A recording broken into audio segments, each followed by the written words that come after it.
Imagine waking up every morning with a mission so clear, so powerful, that nothing and no one can sway you from it. Picture a life where you're not comparing yourself to others, where your focus isn't scattered by distractions or the noise of the world. What if every small decision, every moment of discipline, every small win you achieved stacked together to lead you to victory? Think about the strength in owning your mission completely, without hesitation, without looking for shortcuts. That's the power you have right now, but it all begins with one choice: to focus on your mission, not on what anyone else is doing. Today, we're going to explore how to stop waiting for the perfect circumstances and start taking charge of our own success. This isn't about competing with others, it's about dominating your own path. So, are you ready to own it? Let's dive in. In life, we are constantly faced with uncertainty. Storms arrive without warning. Plans unravel, people disappoint us, outcomes escape our grasp, but in the middle of all that chaos, there remains one constant truth: we can always control what we bring to the table. That's what control the controllables means. It's not just a catchy phrase. It's a mindset, a discipline, and a strategy for long-term success. In Navy SEAL training, we didn't get to decide how cold the water was. We didn't pick the weather. We didn't choose the instructors barking orders in our faces. What we did have control over was how we responded. We had control over our attitude, our effort, our attention to detail.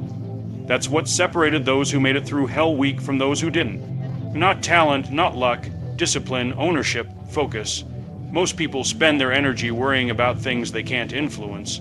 The economy, what someone else posted online, who got the promotion, who's running faster, who's got more followers. All that noise pulls you away from what actually matters.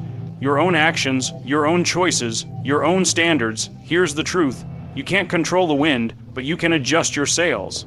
If you waste your time cursing the wind, you'll never move forward. But if you study it, adapt to it, and work with what you've got, you'll find a way to keep going. The best performers in any field understand this principle deeply. They don't ask, "Why did this happen to me?" They ask, "What can I do now?"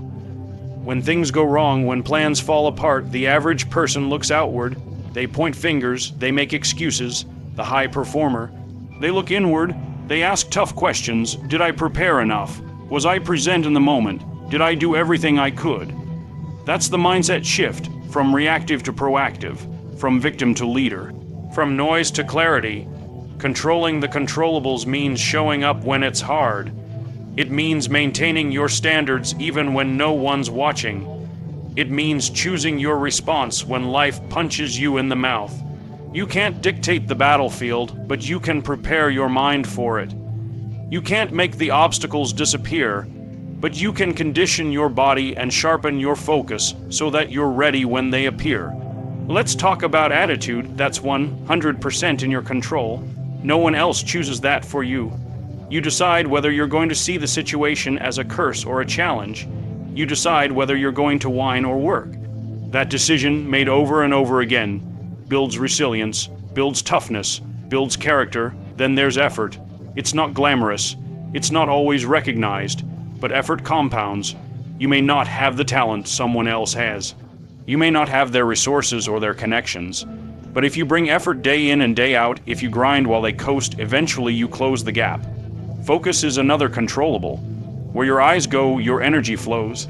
We live in a world that makes comparison almost impossible to escape. Every scroll through social media, every conversation about who's doing what, who bought what, or who achieved what, it all feeds a toxic loop. The moment you take your eyes off your own path and start measuring your worth by someone else's progress, you hand over your peace, your focus, and your identity. Comparison is subtle. It starts with observation and quickly turns into judgment of them and of yourself. You see someone running faster, lifting heavier, earning more, or looking better, and the voice in your head says, "Why aren't you there yet?" It convinces you that their success somehow diminishes yours, that their wins highlight your failures. But the truth is, every time you do that, you're subtracting value from your own efforts. You're sabotaging your progress by basing it on someone else's scoreboard. No, two people run the same race. Different starting lines, different terrain, different challenges along the way. One person may have had a head start you don't know about. Another may be silently struggling while posting highlights that make their life look perfect. Comparison blinds you to context. It reduces people to surface level stats and reduces you to self-doubt. In military training, nobody cared how fast the guy next to you could run. You were expected to meet the standard and push your own limits. If you spent time worrying about someone else's pace, you were already falling behind. Not because they were better, but because your mind was in the wrong place. You weren't present in your own fight. Comparison robs you of gratitude. You could have made progress. You could have improved your discipline, your habits, your strength. But the second you look at someone ahead of you, your progress suddenly feels small. That's not because your progress doesn't matter, it's because you're using the wrong lens to evaluate it. It's like climbing your own mountain, reaching the halfway point, and then abandoning the climb because you saw someone else on a taller peak. It also creates resentment. When you measure yourself against others constantly, every win they have feels like a loss for you, and that resentment festers. It turns friends into rivals, teammates into threats, and mentorship opportunities into missed chances. You start withholding support, hiding your struggles, and performing instead of improving. Real confidence isn't built by being better than someone else. It's built by being better than you were yesterday. That mindset fosters humility, consistency, and peace. When you're rooted in your own journey, you stop obsessing over what you can't control, like someone else's results, and start taking pride in what you can control: your effort, your mindset, your habits. Comparison is the enemy of patience. It tells you that success should come faster, that you're behind, that you need to catch up. But growth has no universal timeline. Some people bloom early. Others grind for years before things click. Neither path is wrong. What matters is whether you're showing up for your own life with intention, discipline, and clarity in a world overflowing with noise.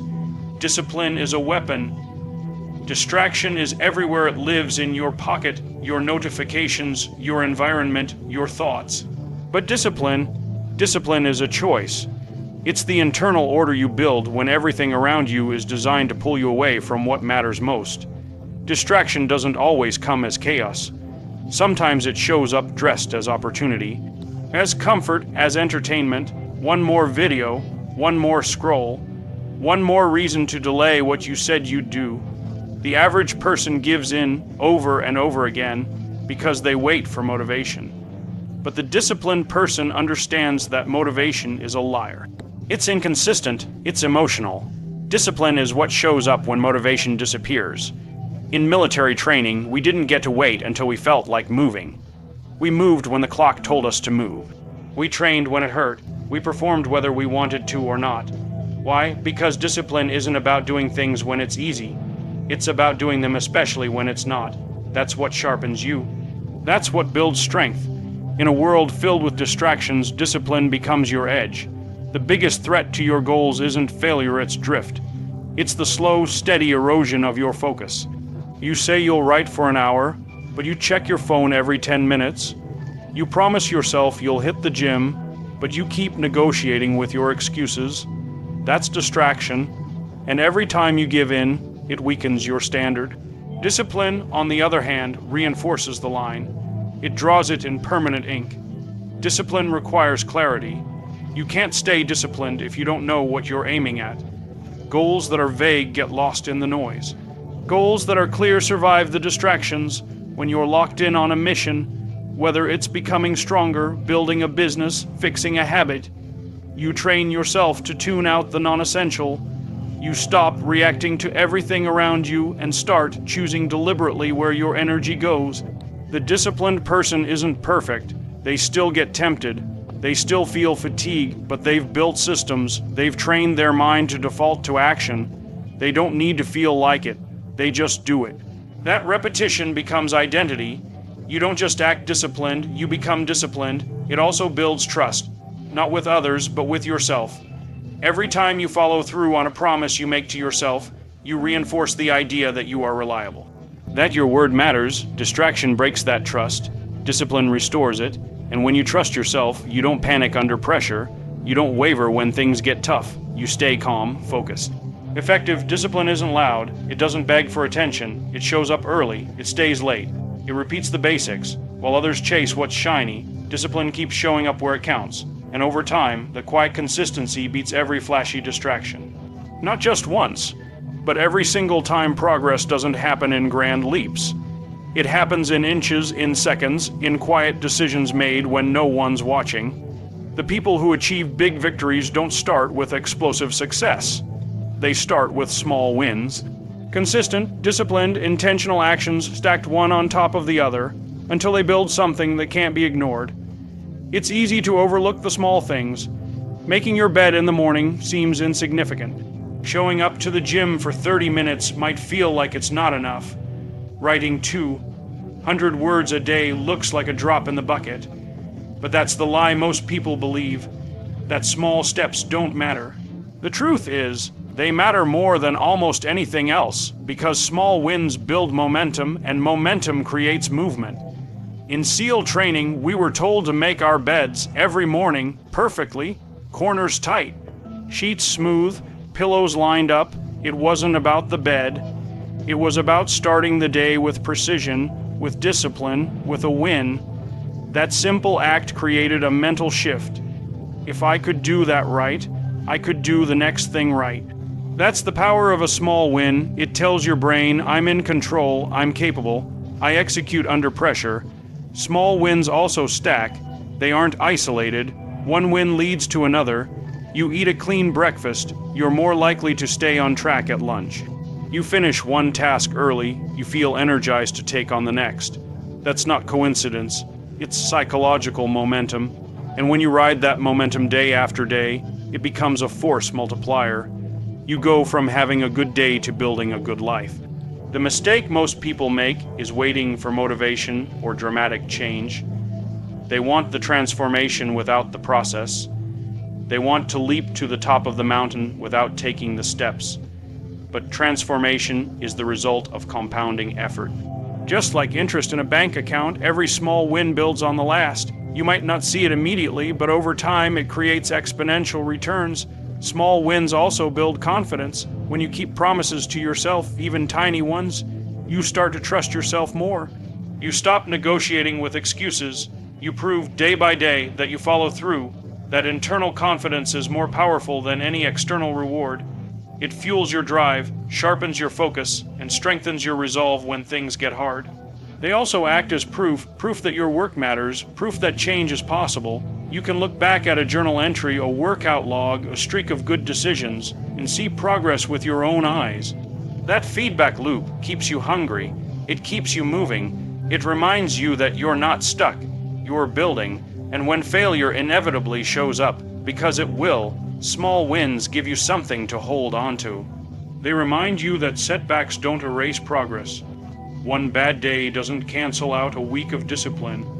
One mistake doesn't define the mission. You just reset, re-engage, and win the next moment in a world that constantly pushes you to be better than the next person. It's easy to forget that real strength isn't built through rivalry. It's built through character. Competition can be useful. It can sharpen you. It can drive performance. But when competition becomes your compass, you lose sight of what truly matters. Winning isn't just crossing the finish line first. It's how you run the race, and that comes down to character. Character is who you are when no one's watching. It's the standard you hold yourself to even when there's no scoreboard, no audience, no medal at the end. In military training, there were guys who could outswim, outrun, and outlift everybody in the room. But when the mission got tough, when the conditions turned brutal, it wasn't always the most talented who endured. It was the ones with grit, humility, integrity. The ones who didn't fold when it got uncomfortable. The ones who showed up for the team, not just for themselves. When you chase competition for the sake of beating others, you start playing a game that never ends. There's always someone stronger, richer, faster, more successful. You hit a target and the bar moves. You achieve a goal and the next person is already ahead. That cycle breeds resentment, insecurity, and burnout. But when you lead with character, the goal is different. It's not about being better than someone else. It's about being better than who you were yesterday. That's a race worth running. Character isn't built in public. It's built in silence. It's built in the reps no one sees, in the choices you make when no one's holding you accountable. It's holding the line when cutting corners would be easier. It's giving your best when there's no reward. That internal standard, that moral compass, that drive to do what's right instead of what's easy, that's what lasts. The most respected leaders, the ones people would follow into battle, weren't necessarily the loudest or the most dominant. They were the ones who led by example, who didn't ask for special treatment, who owned their mistakes, who lifted others up even when they had the chance to get ahead themselves. That's character, and that's far more powerful than any short-term win. You see it in how people handle pressure. Do they panic, or do they stay calm? Do they blame others, or do they take responsibility? You see it in how they treat the people below them when no one's watching. You see it in the consistency of their actions, not just their words. Competition might push someone to succeed, but character ensures they succeed for the right reasons. There's a difference between chasing greatness and chasing applause. Competition chases applause. Character chases growth. One is loud, temporary, and fragile. The other is quiet, resilient, and permanent. When everything falls apart, when the plan fails, when the team struggles, when the results don't show up. It's not your competitive streak that holds you together. It's your principles, your habits, your identity built through character. No one is coming to save you. No one is going to hand you the life you want. If you want something, discipline, respect, success, purpose, you have to take responsibility for earning it. That begins the moment you decide to own your mission. Not borrow it, not imitate it, not wait for permission. Own it, make it yours, and commit to it like your life depends on it. Owning your mission means showing up fully, not halfway. It means removing the safety nets, the excuses, the backdoors. Too many people approach their goals like tourists. They visit them when it's convenient, when the conditions are good, when they're in the mood. But owning your mission turns you into a resident. You live in it. You breathe it. You take responsibility for every inch of it, the successes and the failures alike. It's easy to blame circumstances. It's easy to point to the economy, your upbringing, your schedule, your genetics. It's harder to say, this is mine, no one else is going to carry it. But that's where growth begins. When you own the mission, you stop reacting and start leading. You stop waiting and start building.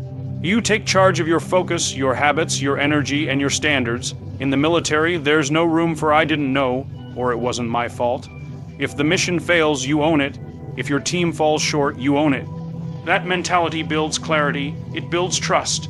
It strips away ego and replaces it with accountability. That's not just for the battlefield. That applies to life. Your fitness, your relationships, your career. Those are your missions, and they require the same level of commitment. When you own your mission, your standards rise. You stop cutting corners. You stop looking for shortcuts. You stop comparing yourself to other people's timelines and focus instead on doing what needs to be done, regardless of how you feel. Feelings fluctuate. Commitment doesn't. There will be days you're tired, discouraged, frustrated. Owning your mission means pushing forward anyway, because the mission matters more than your mood. It also means aligning your actions with your values. If your mission is to lead, then lead by example. If your mission is to grow, then lean into discomfort. If your mission is to protect, to serve, to build, then do it without waiting for applause. The mission doesn't care about applause. It only responds to effort, to consistency, to action. You don't need to have everything figured out to own your mission. What you need is intent, clarity, resolve, a personal code that says, this is my responsibility and I will see it through, even if it takes years, even if no one understands it, even if the path is uphill the entire way. Because when the mission becomes yours, deeply yours, quitting isn't an option. Delaying isn't an option. You don't need motivation. You don't need validation. You just need to take the next step and then the one after that until the job is done. At the end of the day, your mission is yours to own. It's not about waiting for the perfect moment or the right circumstances. It's about committing fully, no matter the obstacles. When you take responsibility, when you focus on what you control, and when you build your life with discipline, character, and small wins, the results will follow. Success isn't defined by how fast you reach the top, but by how you rise each time you stumble. Own your mission, show up, push forward, and never let anything or anyone take away your focus.